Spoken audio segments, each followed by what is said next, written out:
اب فرشتے نے سوچا کہ دیکھو اچھا موقع ہے، اسرائیل بھی سامنے ہے، تو فوراً فرشتے نے پوچھا کہ میں تم سے درخواست کرتا ہوں کہ ادریس علیہ السلام کی تھوڑی زندگی اور بڑھا دیجئے۔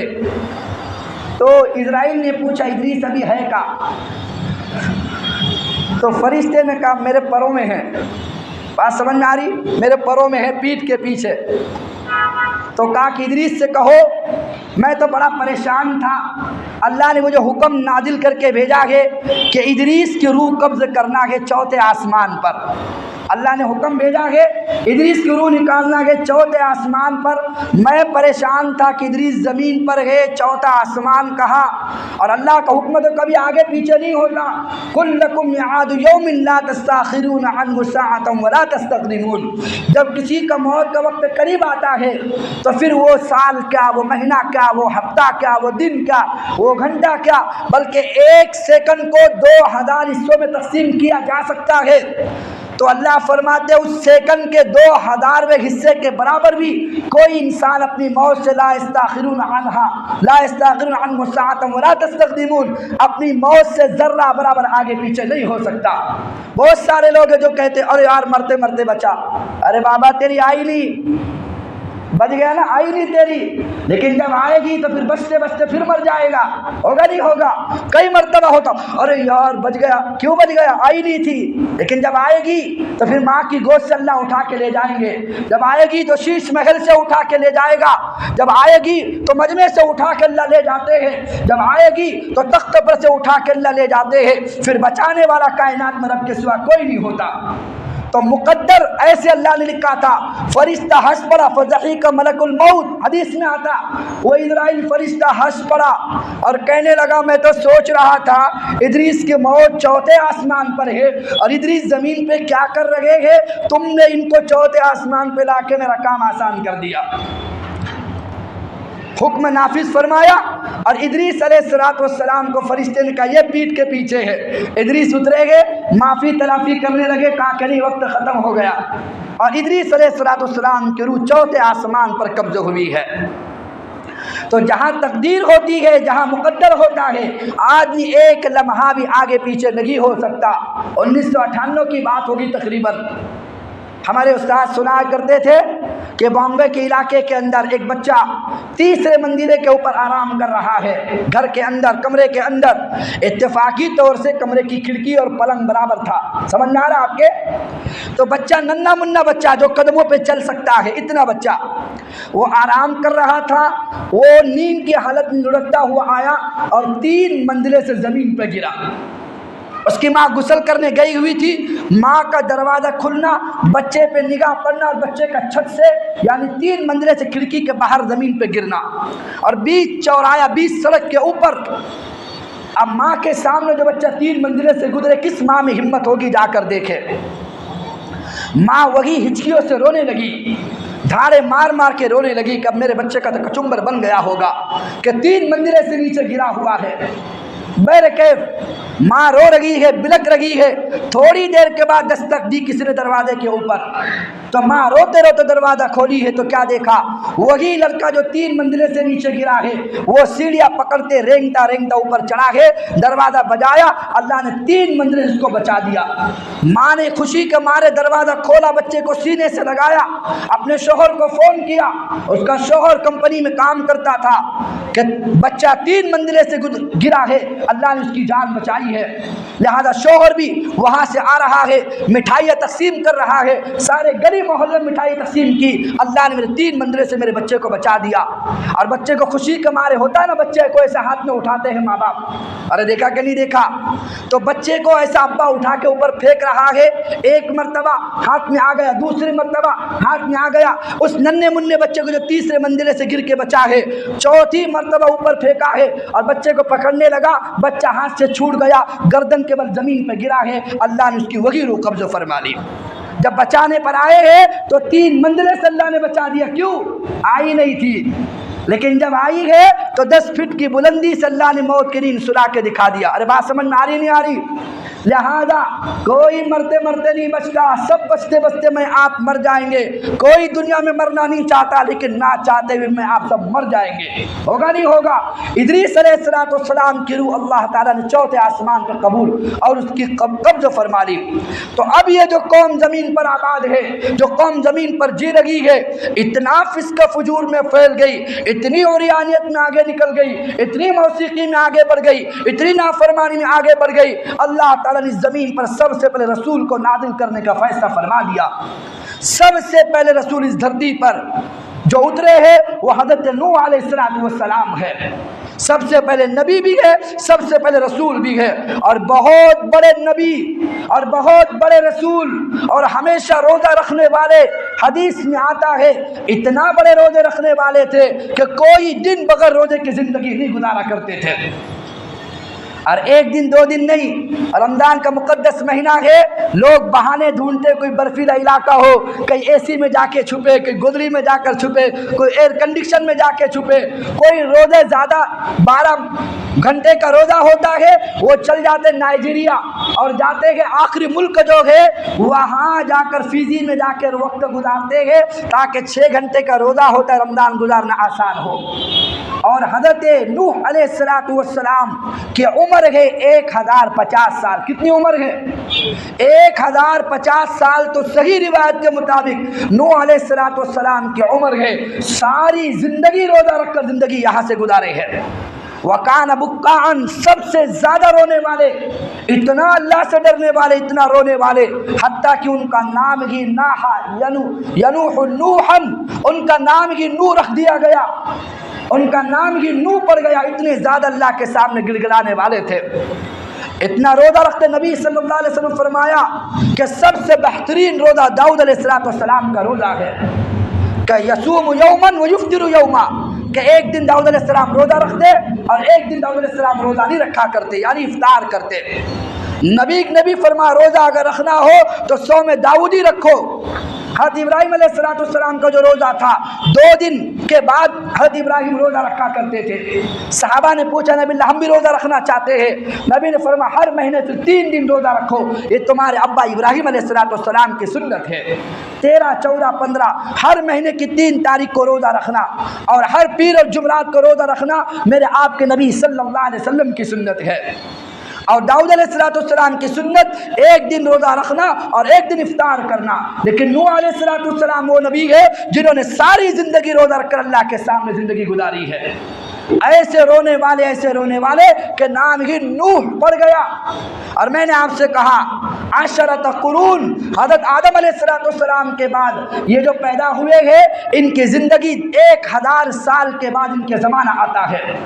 جو قوم ملی وہ شرک مبتلا ہو چکی ہے، اور 5 بڑے بڑے خدا بھی بنے ہوئے ہیں، جیسے قوم عرب کے مشرکین مکہ کے کبھی حبل ہے، کبھی لات ہے، کبھی منات ہے، یہ بڑے بڑے جو ان کے خدا تھے ایسے ہی، حالانکہ 360 تو خود کعبۃ اللہ میں رکھے ہوئے تھے، لیکن جو پائے کے بڑے تھے ایسے ہی اس نوح کی قوم، نوح علیہ السلام کی قوم کے اندر 5 بڑے بڑے خدا تھے، وہ 5 خدا جو پہلے سے چلا آ رہا ہے۔ لہذا 5 بڑے بڑے خدا تھے تو یہ ساری قوم ان کی عبادت کرتی تھی۔ اللہ فرما رہے ہیں انا ارسلنا نوحا الى قومه ان انذر قومك من قبل ان ياتيهم عذاب علیم، کہ تحقیق کے بے شک ہم نے بھیجا نوح علیہ السلام کو ان کی قوم کی طرف، کائے کے لیے ان انذر قومك من قبل، اپنی قوم کو ڈراؤ اس سے پہلے کہ ایک دردناک عذاب ان کے اوپر اللہ تعالی حاوی کر دے، ایک دردناک عذاب میں گرفتار کر دیے جائے۔ جب یہ حکم دے کر اللہ تعالیٰ نے بھیجا نوح علیہ السلام کو کہ اپنی قوم کو ڈراؤ اس عذاب سے جو تم شرک زمین پہ کر رہے ہو، جو فتنہ پھیلا رہے ہو، اور جو تم عیاشی کے اندر، عریانیت کے اندر، موسیقی کے اندر زندگی گزار رہے ہو، اور اللہ کو چھوڑ کر ان بتوں کو سجدہ کر رہے ہو۔ ادریس علیہ السلام کے دور تک تو صرف عظمت تھی، لیکن نوح علیہ السلام کا زمانہ آتے آتے ساری قوم شرک مبتلا ہو چکی تھی۔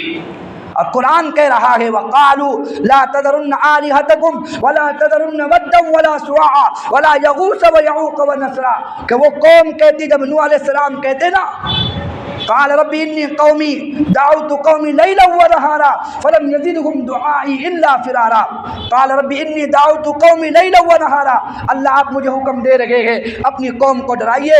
اپنی قوم کو ڈرایا نہیں بلکہ نہ صبح میں نے چھوڑا نہ شام چھوڑا, نہ دن دیکھا نہ رات دیکھا, میں سب طرف میں نے ظاہری طور پر علانیہ طور پر دن میں ہو یا رات میں ہو یا چھوٹا مجمع ہو بڑا مجمع ہو ہر جگہ میں نے اپنی قوم کو ڈرایا ہے. فلم یزدہم دعائی الا فرارا, لیکن میری دعوت کا صلہ کیا ملا؟ یہ تو مجھ سے اور کوسوں دور بھاگ رہے ہیں. وانی کلما دعوتہم لتغفر لہم, جب جب میں انہیں دعوت دیتا ہوں تاکہ یہ قریب ہو تم ان کو معاف کرے ان کے گناہ کو بخش تو دے, لیکن جب میں دعوت دیتا ہوں تو یہ کیا کرتے ہیں کہ وانی کلما دعوتہم لتغفر لہم جعلوا اصابعهم في آذانهم واستغشوا ثيابهم وأسروا واستكبروا استكبارا, کہ جب بھی میں انہیں دعوت دیتا ہوں اپنی انگلیاں اٹھا کے کانوں میں ٹھوس لیتے ہیں, اپنے کپڑوں کو اپنے منہ پہ ڈھانپ لیتے ہیں کہ مجھے دیکھ نہ سکے, میری آواز کو سن نہ سکے. اور ایک نبی کتنی سال دعوت دے رہا ہے؟ 1 سال 2 سال چند سال نہیں, 950 سال تبلیغ کی دعوت ہو رہی ہے.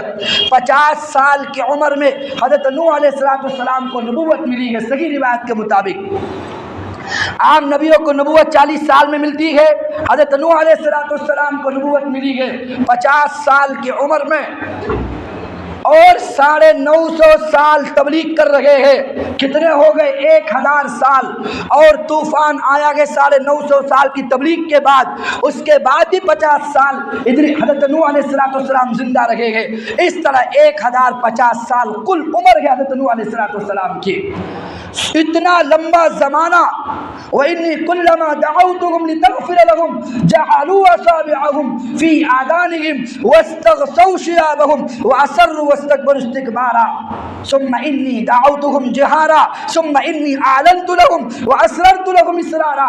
اللہ فرما رہے ہیں کہ میرا نبی نوح وہ علانیہ طور پہ دعوت دے رہا ہے, اور نوح کہہ رہے ہیں میں مجمع میں آہستہ بھی آواز میں نے چپکے دعوت دی ہے, کھلا دعوت دی ہے, ظاہری طور پر دعوت دی ہے, بلند طور سے دعوت دی ہے, مجمع کو دعوت دی ہے, صبح دی ہے, شام میں دی ہے, لیکن صلہ کیا ملا؟ حتیٰ کہ نوح علیہ السلام کے گلے میں رسی ڈال کے کھینچا کرتے اور اپنے بچوں کو گھروں سے نکال کر لاتے اور کہتے دیکھو یہ پاگل ہے, اس کی باتوں میں نہیں آنا. ہم 360 خدا کو جو ماننے والے ہیں, ہم اپنے بتوں کو چھوڑ کر اپنے ماننے والے جس کو ہم سجدہ کرتے ہیں, کبھی یغوث ہے, یعوق ہے, نصر ہے, کبھی ود ہے, کبھی سوا ہے, ہم اس کو چھوڑ کر ایک خدا کو کیسے مان سکتے ہیں؟ ایک خدا اتنے سارے کام کیسے بنا سکتا ہے؟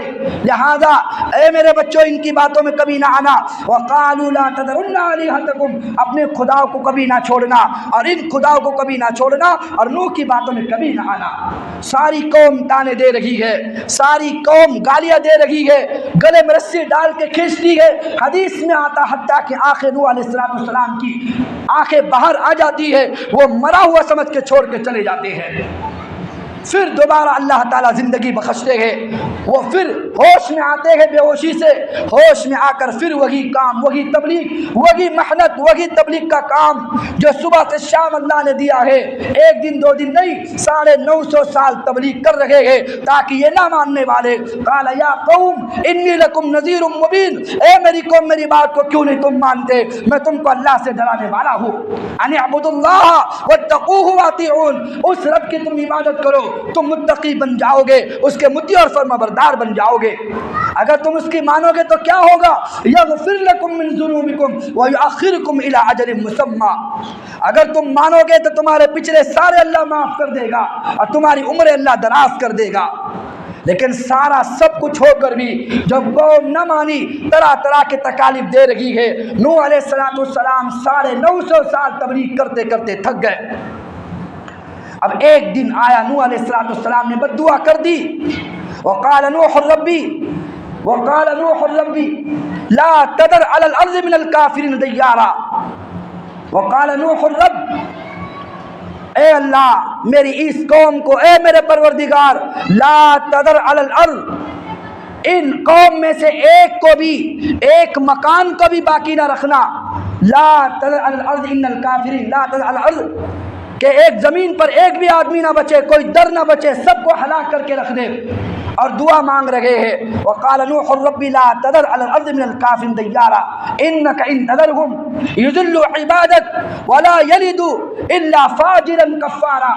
اگر آپ نے ان قوم کو چھوڑ دیا، ان گنہگاروں کو چھوڑ دیا، تو پھر تیرے نافرمان پیدا ہوگے، تیرے فاجر پیدا ہوگے، تیرے کفار اور تیرے نافرمان، تیرے انکار کرنے والے پیدا ہوگے، ایک کو بھی باقی نہ رکھنا۔ جب نوح نے گڑ گڑا کے دعا کی ہے، اللہ کی رحمت بھی جوش میں آئی ہے۔ اللہ نے فرمایا وَأُوحِيَ إِلَى نُوحٍ أَنَّهُ لَن يُؤْمِنَ مِن قَوْمِكَ إِلَّا مَن قَدْ آمَنَ فَلَا تَبْتَئِسْ بِمَا كَانُوا يَفْعَلُونَ۔ اوہ خدا کے کیا کہنے، اللہ فرما رہے میرے نبی 950 سال بڑا لمبا زمانہ ہے، یہ قوم نہیں مان لگی ہے، اب رب بھی آسمان سے فیصلہ کر رہا ہے کہ صرف تمہاری بد دعا نہیں ہے، بلکہ اللہ بھی ان کے دلوں کو دیکھ چکا ہے۔ لن یؤمن من قومک الا من قد آمن، کہ اب یہ جو بچے ہیں، جو ایمان لا لیے، اب اس کے بعد کوئی آپ پر ایمان لانے والا نہیں ہے، اب ان کو ہم سزا چکھاتے ہیں، اب ہم انہیں عذاب دیتے ہیں، ہم اپنی گرفت میں لے لیتے ہیں۔ اللہ نے فرمایا واصنع الفلك بأعيننا ووحينا ولا تخاطبني في الذين ظلموا انهم مغرقون ويصنع الفلك۔ اللہ نے حکم نازل فرمایا کہ اے نوح اب تم کشتی تیار کرنا شروع کرو۔ حضرت نوح نے کہا کشتی کیوں تیار کرنا اور کشتی کیوں بنانا؟ اللہ نے جبرائیل علیہ السلام کو بھیجا، جبرائیل علیہ السلام نے کہا کہ آپ کشتی تو تیار کریں۔ وَيَصْنَعُ الْفُلْكَ، کشتی تیار ہونا شروع ہو رہی ہے، اور سب سے پہلے نوح علیہ السلام کو درخت لگانا سکھایا گیا۔ حضرت نوح نے درخت لگانے شروع کر دیے، ایک روایت کے مطابق 100 سال تک درخت لگتے رہے، اور اس کے بعد پھر اللہ تعالیٰ نے جبرائیل کو بھیجا درختوں کو کاٹنا کیسے ہے، تختے بنانا کیسے ہے، نجار بننا کیسے ہے، کشتی بننی کیسی ہے، کشتی کو بنانا کیسے ہے۔ پھر اللہ تعالیٰ نوح علیہ السلام کے پاس اپنے نبی اور اپنے اپنے نبی کے پاس اپنے فرشتہ حضرت جبرائیل علیہ السلام کو بھیجا۔ جب 100 سال مکمل ہو گئے اور اس دعا کے بعد اللہ تعالیٰ نے نوح علیہ السلام کی جو دعا سنی ہے، اب کشتی تیار ہو رہی ہے۔ وَيَصْنَعُ الْفُلْكَ وَكُلَّمَا مَرَّ عَلَيْهِ مَلَأٌ مِّن قَوْمِهِ سَخِرُوا مِنْهُ قَالَ إِن تَسْخَرُوا مِنَّا فَإِنَّا نَسْخَرُ مِنكُمْ كَمَا تَسْخَرُونَ فَسَوْفَ تَعْلَمُونَ مَن يَأْتِيهِ عَذَابٌ يُخْزِيهِ وَيَحِلُّ عَلَيْهِ عَذَابٌ مُقِيمٌ۔ پورا منظر اللہ کھینچ رہے ہیں۔ جب کشتی تیار ہوتی تو قوم کے لوگ گزرتے اور ہنسی اڑاتے، اور نوح کتنا پاگل ہے، بچوں سے کہتے دیکھو ہم نے کہا تھا نا یہ پاگل ہے، یہاں کوئی پانی کا تنکا نہیں، پانی کا قطرہ نہیں، یہاں پانی پینے سے عاجز ہے، اور یہ کشتی اتنی بڑی تیار کر رہا ہے، اس کو چلائے گا کہاں؟ یہاں تو پانی کا کوئی نام و نشان بھی نہیں ہے، اور کشتی زمین پر تیار ہو رہی تھی۔ اور حدیث میں آتا ہے طولها 300 ذروع، اس کی جو لمبائی تھی 300 ہاتھ کی تھی، وعرضها 50 ذراعا، اس کی جو چوڑائی تھی وہ 50 ہاتھ لمبی چوڑی۔ اور میرے آپ کے ہاتھ مت پکڑو، حضرت نوح علیہ السلام 60 گز کے تھے۔ کتنے؟ اب جتنا بڑا آدمی ہوگا ہاتھ بھی تو اتنا ہی لمبا ہوگا۔ بعض مفسرین نے لکھا کہ 200 ہاتھ لمبے تھے، تو میرے ذہن میں بات آئی ٹھیک ہی کہے مفسرین نے، اختلاف کی کوئی بات نہیں ہے۔ اگر نوح علیہ السلام کے ہاتھ سے میرا آپ کا ہاتھ لگاؤ تو 2-4 ہاتھ تو بڑھیں گے کہ نہیں بڑھیں گے؟ تو پھر تعداد بھی بڑھے گی۔ تو وہاں 300 ہاتھ ہے، یہاں 600 ہاتھ علماء کہہ رکھے گئے، تو ٹھیک ہی ہوگا۔ جب ایک ہاتھ ہمارے 3 ہاتھ کے برابر ہوگا تو ایک ہی بات ہے، تو پہلے کی اختلاف کی کوئی بات نہیں ہے۔ 300 گز لمبا جہاز بنا ہے، اور جو جہاز کی شکل اللہ کے حکم سے جبرائیل نے زمین پر آ کر حضرت نوح کو سکھائی تھی، آج تک اسی شکل میں، وہ اسی صورت کے اندر دنیا کی ساری کشتیاں جہاز بنتی ہے۔ وہ جو بنتی ہے نا نوکری، وہ سکھانے والا خدا ہے، بنانے والا جبرائیل ہے۔ سب سے پہلی تخلیق کرنے کو بتایا کہ اللہ تعالیٰ نے کہ کیسے جہاز کو بنانا ہے، کتنی بڑی ٹیکنالوجی کیوں نہ آ جائے، لیکن اس شیپ سے علاوہ کوئی جہاز دنیا میں بنا ہی نہیں سکتا۔ ارے دیکھے کہ نہیں دیکھے آپ نے؟ اسی طرح سے کتنی ٹیکنالوجی کیوں نہ ہو، لیکن صورت وہی اختیار کرتے جو حضرت نوح علیہ السلام کو جبرائیل سکھا کے دنیا میں گئے تھے۔ اب کشتی تیار ہو رہی ہے، وَيَصْنَعُ الْفُلْكَ وَكُلَّمَا مَرَّ عَلَيْهِ مَلَأٌ مِّن قَوْمِهِ، جب اس قوم کے نافرمان گزرتے، اس قوم کے باغی گزرتے، اس قوم کا عقلمند گزرتے، اس قوم کے سردار گزرتے، اس قوم کے وزیر گزرتے، اس قوم کے مالدار گزرتے، وہ ٹھٹا اڑا کر کہتے کہ ہاں یہاں تو پانی کا نام و نشان نہیں، اور اتنی بڑی کشتی بنا کے کیا کرو گے؟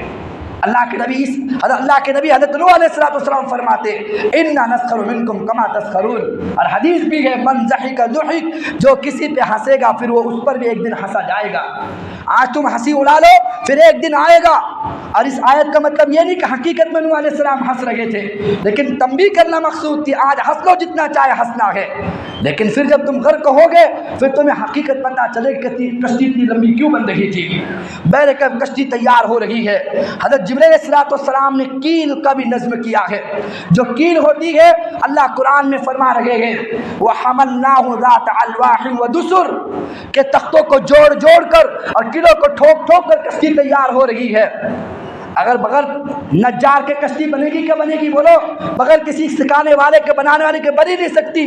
اس سے نیرا منبر محراب کی کتاب ہے، پہلی ہی جلد ہے، اور وجود باری تعالیٰ اس عنوان کے تحت بیچ میں امام اعظم حنیفہ رحمۃ اللہ علیہ کا واقعہ لکھا ہوا ہے کہ دہری جو قوم ہوتی ہے وہ اللہ کو مانتی نہیں ہے، وہ کہتی دنیا کا نظام خود بخود چل رہا ہے، جیسے آج کل کے سائنس دہریہ جو بنے ہوئے ہیں وہ ان کی سوچ یہ ہے کہ ایک دھماکہ ہوا تھا، دھماکے سے دنیا بن گئی ہے اور سورج خود بخود چل رہا ہے، چاند خود بخود چل رہا ہے۔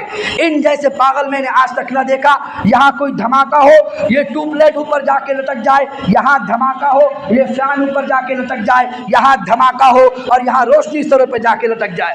ارے دھماکہ تو چیزوں کو خراب کرنے کے لیے ہوتا ہے، انہوں نے کہا دھماکہ ہوا اور کائنات بن گئی اور دنیا کا نظام خود بخود چل رہا ہے، اس کا کوئی چلانے والا نہیں ہے۔ امام اعظم نے کہا کہ نہیں، اس کا چلانے والی ذات ایک اللہ کی ہے۔ جب یہ کہا چلانے والا اللہ ہے، انہوں نے کہا مناظرہ کرتے ہیں۔ مناظرے کا دن طے ہوا، مناظرے کی تاریخ طے ہوتی ہے، لیکن جو وقت تھا آنے کا امام اعظم ابو حنیفہ رحمۃ اللہ علیہ لیٹ پہنچے، تو جو دہریوں کا عالم تھا اس نے اعلان کر دیا دیکھو امام اعظم کے پاس اللہ کے وجود کی کوئی دلیل نہیں ہے، لہذا وہ نہیں پہنچ سکے، لہذا ہم مناظرہ جیت چکے ہیں۔ اور اس اللہ کو پہچاننے کی کیا ضرورت ہے، اس اللہ کو ڈھونڈنے کی کیا ضرورت ہے؟ وفی انفسکم افلا تبصرون، اپنے ہی من میں جھانک کر دیکھ لیتے تمہیں خدا کی ذات نصیب ہو جاتی، خدا کا وجود تمہیں مل جاتا۔ اللہ نے کچھ نہیں سے کچھ کیسے مجھے آپ کو بنایا ہے۔ تو میں عرض کر رہا ہوں اللہ کے نبی اللہ کے حضرت امام اعظم حنیفہ رحمۃ اللہ علیہ جب لیٹ پہنچے ہیں تو دہریے کے عالم نے اعلان کر دیا کہ وہ مناظرہ ہار گئے ہیں، اس کے پاس دلیل نہیں ہے، اس لیے وہ آ نہیں سکا۔ تھوڑی دیر کے بعد کیا دیکھا، امام اعظم بڑی تیزی سے دوڑتے ہوئے آ رہے ہیں۔ جب مجلس میں حاضر ہوئے سارے مسلمانوں کی جانوں میں جان آئی، انہوں نے کہا شکر ہے کہ حضرت پہنچ چکے ہیں۔ اب جب پہنچے ہیں دہریوں کا عالم گھبرا گیا، اس کو پتا تھا امام اعظم ہے، وہ دلیل تو ضرور دیں گے، لیکن اس نے مسئلہ بھٹکانے کے لیے کہا یہ بتاؤ تم لیٹ کیوں ہوئے، پہلے لیٹ آنے کی وجہ بتاؤ، بعد میں ہم مناظرہ کریں گے۔ امام اعظم نے کہا میں وقت پہ نکل چکا تھا، بیچ میں دریا لگتا تھا، لیکن مجھے کشتی کی ضرورت تھی، میں نے دیکھا نہ کشتی ہے، نہ کشتی چلانے والا ملا ہے، نہ کوئی بادبان ہے، نہ کپتان ہے، اب میں کروں تو کیا کروں؟ میں اچانک میں اسی سوچ میں پڑا ہوا تھا، میں نے دیکھا جو پاس میں درخت کھڑے ہیں وہ درخت خود بخود کٹنے شروع ہو گئے، میں نے دیکھا درخت کے تختے خود بخود بننے شروع ہو گئے، میں نے دیکھا تختے وہ زمین پر پڑے گئے اور آپس میں جڑنے خود بخود شروع ہو گئے، میں نے دیکھا تختے جڑ کر آپس میں کشتی تیار ہو گئی، وہ کشتی چل کے میرے پاس آ گئی، اس کشتی میں بیٹھا ہوں اور وہ کشتی مجھے لے کر کرانے لا کر چھوڑی ہے، تب جا کہ میں تمہاری مجلس میں پہنچا ہوں۔ وہ دہریہ ہنسنے لگا کہ دیکھو یہ کتنا پاگل انسان ہے، یہ کہتا ہے درخت خود بخود کر گئے، دیکھو یہ کہتا ہے تختے خود بخود بن گئے، دیکھو یہ کہتا بغیر نجار کی کشتی تیار ہو گئی، دیکھو کتنا جھوٹا ہے، بغیر ملا کی کشتی کیسے چل سکتی ہے، بغیر کپتان کے کنارے کیسے رکھتی ہے، یہ کتنا جھوٹا ہے۔ امام اعظم نے کہا بس میں تجھے یہی سمجھانا چاہتا ہوں، جب ایک درخت بغیر کاٹنے والے کے کٹ نہیں سکتا، تختے بغیر کاٹنے والے کے کٹ نہیں سکتے، کشتی بغیر جوڑنے والے کے جڑ نہیں سکتی، کشتی بغیر ملا کے چل نہیں سکتی، کائنات کا اتنا بڑا نظام خدا کے چلانے کے بغیر کیسے چل سکتا ہے؟ اس کو چلانے والی ذات بھی تو ایک اللہ کی ہے۔ تو یہی قوم کو اللہ تعالیٰ سمجھانا چاہ رہے ہیں، آج تم ہنسی اڑا لو، پھر یاد رکھنا تمہارا بھی نمبر آئے گا۔ تو حضرت نوح علیہ السلام نے کہا اللہ سے، اللہ وقت کب آئے گا؟ عذاب کے آثار کیا ہوگے؟ اللہ نے فرمایا حتی اذا جاء امرنا وفارت التنور، یاد رکھنا اس عذاب کے آثار یہ ہوگے کہ سب سے پہلے تنور ابل پڑے گا۔ فدعا ربہ انی مغلوب فانتصر، حضرت نوح دعا کر رہے ہیں اللہ میں مجبور و بے بس ہوں، اب میری تو مدد فرما۔ ففتحنا ابواب السماء بماء منہمر، اللہ فرماتے ہیں ہم نے آسمان سے بارش نہیں برسائی، ہم نے آسمان کے دروازے کھول دے اور ہم نے بارش کا مینا کھول دیا، موسلا دھار بارش ایک ساتھ وہ گر پڑی ہے، آسمانوں کے دروازے کھل گئے۔ وفجرنا العیون وفجرنا الارض، اللہ نے زمینوں کے چشمے ابال دیے۔ اور اللہ فرما رہے حتی اذا جاء امرنا وفارت التنور، تو اس کے ایک آثار جہاں سے آگ نکلتی ہے وہاں سے پانی نکلے گا، اور نوح علیہ السلام نے دیکھا تنور میں سے پانی ابل رہا ہے، کوئی گلا تو ہوتا نہیں وہاں پر لیکن نشانی تھی وہ تنور میں سے۔ صحیح روایت یہی ہے کہ تنور میں سے پانی ابلنا شروع ہو گیا۔ جب ابلنا شروع ہوا اللہ نے فرمایا اس کے اندر تم جانوروں کو داخل کرنا شروع کر دو۔ میں نے آپ کے سامنے کہا کشتی بنی ہے 300 ہاتھ لمبی اور 50 ہاتھ چوڑی اور 3 منزلہ کشتی بنی ہوئی ہے، اس کے 3 درجے بنے ہوئے تھے۔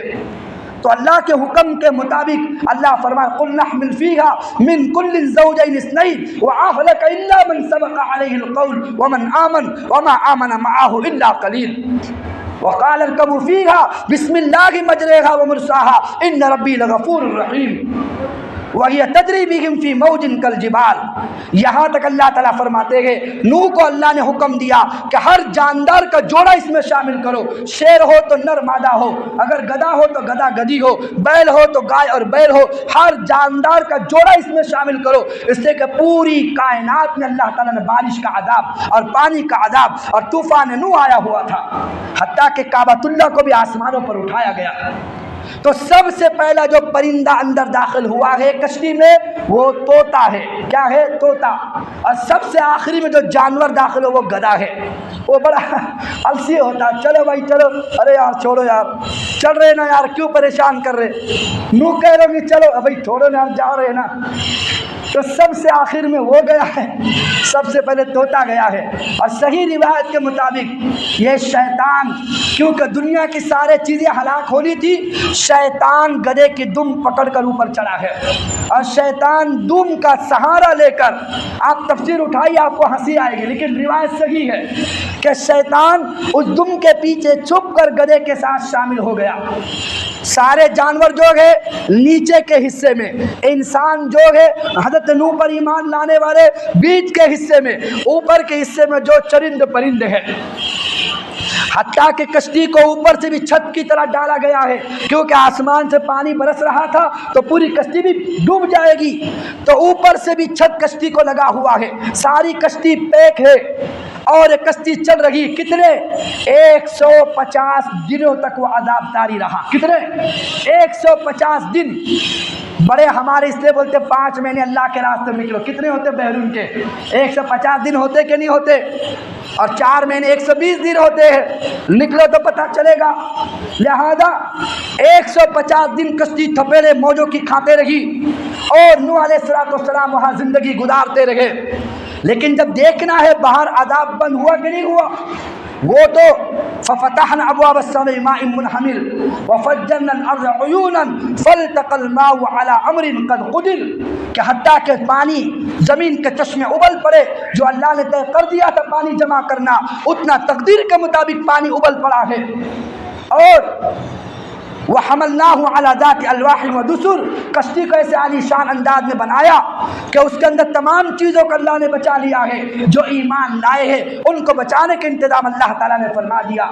جب کشتی چل رہی ہے تو بیچ کشتی کے اندر اتنا پانی ہے، اللہ کے نبی صحیح حدیث میں فرماتے ہیں لَوْ نَجَتْ لَنَجَا أُمَّةٌ صَبِيٌّ، اگر کسی کو اللہ تعالیٰ اس دن بچاتے، اللہ تعالیٰ اس عورت کو ضرور بچا لیتے جو اپنے بچے کی فریاد کر رہی رہی تھی، اور حدیث میں واقع آتا ہے کہ جب پانی اس کی کمر تک آیا وہ اونچائی پہ چڑھ گئی، بچے کو ہاتھ میں اٹھا لیا، جب پہاڑ پر پانی چڑھ گیا تو اپنے بچے کو سروں پہ اٹھا لیا، جب پانی سروں پہ چڑھا ہے اس نے بچے کو اوپر ہاتھ میں اٹھا لیا اور مرتے مرتے اپنے بچے کو ڈوبنے نہ دیا ہے، اور پانی میں ایسے سیلاب میں بچہ بھی ڈوب کر مرا ہے اور عورت بھی ڈوب کر مری ہے۔ اگر اللہ کے نبی فرماتے لو نجت لنجا امت الصبی لامت الامرات الصبی، اگر اس دن کسی کو نجات اللہ تعالیٰ دیتے، اللہ تعالیٰ نجات دے رکھے گے اس دن جو نبی کے ماننے والے ہیں، اللہ کے ماننے والے ہیں، اللہ ان کو نجات دے رکھے گے، جو نہیں ماننے والے اللہ ان کو ہلاک کر رکھے گے۔ حتیٰ کہ ونادى نوح ابنه وقال يا بني اركب معنا ولا تكن مع الكافرين۔ حضرت نوح کے 4 بیٹے ہیں، حام، شام، یافیس، کنعان۔ حام، شام، یافیس یہ تینوں ایمان لائے تھے لیکن کنعان ایمان نہیں لایا۔ حضرت نوح کی 2 بیویاں تھی، ایک ایمان نہ لائی تھی اور دوسری ایمان لائی تھی، جو ایمان نہ لائی اللہ نے اس کو بھی ہلاک و برباد کر دیا۔ اور ایک عبرا نامی ایک بچہ تھا، وہ اس عذاب آنے سے پہلے وفات پا چکا تھا، 5 بچے تھے۔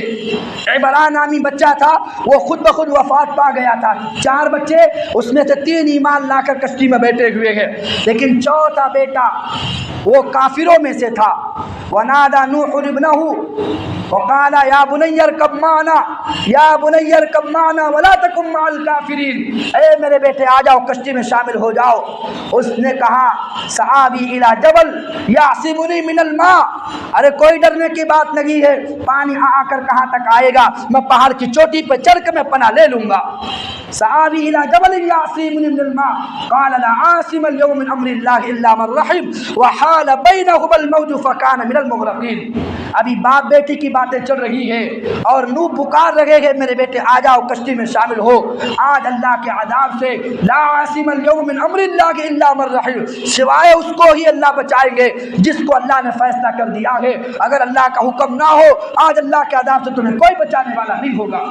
ابھی باتیں چل رہی ہے اور وہ کہہ رہا ہے کہ میں پہاڑ کے دامن میں چڑھ جاؤں گا، پہاڑ کی چوٹی پر پناہ لے لوں گا، میں اونچائی پہ چڑھ جاؤں گا، مجھے پانی نہیں ڈبوئے گا۔ وحال بینہما الموج فکان من المغرقین، اللہ نے ایک سمندر کی موجوں کو حکم دے دیا، وہ موج آئی ہے اور بیٹے کو بہا کر لے جا کر غرق کر کے دکھا دیا۔ اب نوح رونے لگے، ونادى نوح ربه، اے میرے پروردگار ان ابنی من اہلی وان وعدک الحق وانت احکم الحاکمین، اے اللہ تیرا وعدہ سچا ہے کہ تو آل رسول کو اور میرے خاندان کو تو یہ ہلاک نہیں کرے گا، لیکن میرا بچہ میرے گھرانے میں ساتھ تھا، میرا اپنا لخت جگر تو نے ہلاک کر دیا۔ اللہ فرمایا یا نوح، قال یا نوح، اے نوح سنو، انه ليس من اہلک انه عمل غیر صالح، اے نوح سن لینا وہ تیرا بچہ نہیں تھا، تیرے خاندان میں سے نہیں تھا، اس لیے کہ اس کے عمل اچھے نہیں تھے۔ خاندان میں ہونے کے باوجود بھی عمل اچھے نہ ہو تو بچانے والا کوئی نہیں ہوتا۔ اور آج کے بہت سارے سرفیرے کہتے ہیں میں تو کیا میرا سایہ بھی جہنم میں نہیں جائے گا، کیا کہتے ہیں میں تو کیا، کیونکہ ہمارے پیر سے دیکھا نہیں جائے گا نا، میں تو کیا میرا سایہ بھی جہنم میں نہیں جائے گا، ارے تو کیا تیرا تایا بھی جہنم میں جائے گا، اگر نافرمانی کر کے گیا ہے تو کیا تیرا تایا بھی اللہ اٹھا کے جہنم میں پھینکیں گے۔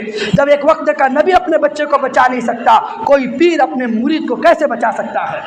ارے بات سمجھ میں آ رہی نہیں آ رہی؟ یہ دھوکہ ہے شیطان کا، اس شیطان کے دھوکے سے باہر نکلنا۔ ان کی ولایت اپنی جگہ، ان کو ہم مانتے ضرور لیکن مانتے نہیں ہے۔ اللہ فرماتے ایاک نعبد و ایاک نستعین، مانگو بھی مجھ سے اور مدد بھی مجھ سے کی طرف کرو، میرے کے سامنے سجدہ کرو۔ لہذا میں بات دوسری طرف چلی جائے گی، جب وقت کا نبی اپنے بچے کو نہیں بچا سکتا تو ایک پیر اپنے مرید کو کیسے بچا سکتا ہے؟ وحال بینہما الموج فکان من المغرقین، لہذا جب یہ ڈوب گیا مر گیا، اب جب بارش کا نظام تھم رہا ہے اللہ نے حکم نازل فرمایا وقیل یا ارض ابلعی ماءک ویا سماء اقلعی وغید الماء واستوت علی الجود وقیل بعدا للقوم الظالمین۔ اللہ نے حکم نازل فرمایا اے آسمان اب تم ہوا کے ذریعے سے پانی کو کھینچنا شروع کر دو، زمین تم پانی کو نگلنا شروع کر دو۔ اب جب پانی ختم ہونا شروع ہوا، کشتی جا کے جودی پہاڑ پر واستوت علی الجودی، یہ کشتی جودی پہاڑ پر جا کے ٹھہر گئی۔ جب وہاں ٹھہری تو نوح علیہ السلام نے کوے کو بھیجا کہ جاؤ باہر کے حال معلوم کرو کیا ہے۔ یہ بیچارہ کوا بھی وہ جو نکلا تو آیا ہی نہیں واپس جو بھوک لگی تھی واپس آیا ہی نہیں، کہ روزانہ جو غذا کھاتا تھا اب تو غذا ملی نہیں، 150 دن بند کمرے میں رہا، اب نکلو۔ میرے خیال سے آج کل عورتیں ایسی اڑتی ہو کہ کب تک بند کمرے میں رہیں گے، اللہ حفاظت فرمائے۔ یہ کوا گیا تو آیا ہی نہیں، حضرت نوح نے کہا اتنی دیر ہو گئی آیا کیوں نہیں؟ اللہ کے نبی حضرت نوح نے کبوتر کو اٹھایا، کہا کہ جاؤ تم حال معلوم کر کے آؤ، تو پھر کبوتر گیا ہے اور اس کے پیر میں مٹی لگی ہوئی ہے اور کچھ چارہ بھی ہے، تو سمجھ گئے کہ ہاں سبزہ بھی اگا ہے، پانی جو گرا تھا سبزہ بھی ابل آیا ہے اور زمین میں کچھ نمی باقی ہے، یعنی پورا پانی زمین نکل چکی ہے، آسمان نے پانی بھاپ بنا کر اوپر لے لیا ہے۔ اب اللہ کے نبی صلی اللہ علیہ وسلم کو حکم ہو رہا ہے یا نوح اہبط بسلام منا وبرکات، کہ اے نوح اب اترو کشتی سے۔ اب وہ کشتی سے اتر رہے ہیں اور وہ سارے کے سارے ایمان والے ہیں، سب کے سب متحد ہیں، سب کے سب توحید پرست ہیں، سب کے سب نیکوکار ہیں، سب کے سب اللہ کو ماننے والے ہیں، سب کے سب اللہ کی بندگی کرنے والے ہیں۔ اب یہ عذاب آیا تھا، حضرت نوح علیہ السلام کو عمر ملی تھی 1050 سال، نبوت ملی ہے 50 سال میں، 950 سال تبلیغ کی ہے، کتنے ہو گئے 1000 سال، کشتی سے اتر رہے ہیں 1000 سال پورے ہو چکے ہیں، اس کے بعد 50 سال اور زندہ رہے ہیں۔